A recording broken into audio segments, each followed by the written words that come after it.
most happy, and maybe I should say even thankful, is for my patients.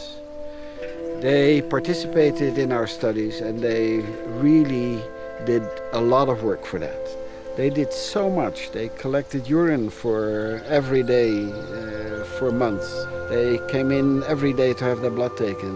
Their efforts basically are paved the way for the treatment of the women of today.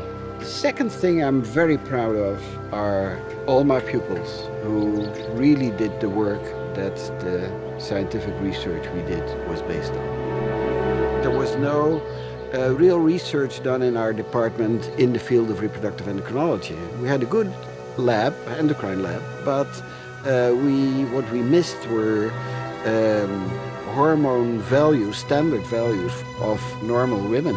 That's why you collected, together with, I think it was 12 other girls, for so long 24-hour urines, because that was the determination that could be done in our lab. Later on, obviously, that was replaced by blood drawings and determinations in blood. When did you realize that multiples after ovulation induction were not a success? After one of my first inductions, where a quadruplet came out. So that's it was so obvious. That's why I chose ovulation induction as my main topic. We did a couple of studies in which we tried at least to get more insight in what PCO is. So we did study in schoolgirls to find out how PCO in fact developed. And we did another study at the end of PCO, calling back all our PCO patients over 20 years and seeing whether they started developing regular menstrual cycles at the end of their reproductive life. And in fact, most of them do. Which persons were important during your career? Professor Stolte I met when I trained as a gynecologist when I was a resident. He had done quite some research before he came to our department.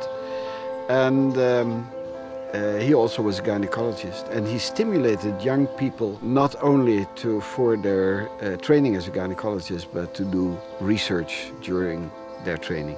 The Joneses have been so important for my training as a scientist as well as a reproductive endocrinologist that is beyond mention. Joop, do you have a message to young ESHRE doctors working in the field of reproduction today? I'm not really a missionary, but if I would say what I'm very happy with is that I stuck to the same type of research during my whole career. Because in that way you see the steps you make yourself during your research, and you use the research that you have done in future research. I particularly remember Joop as my tutor.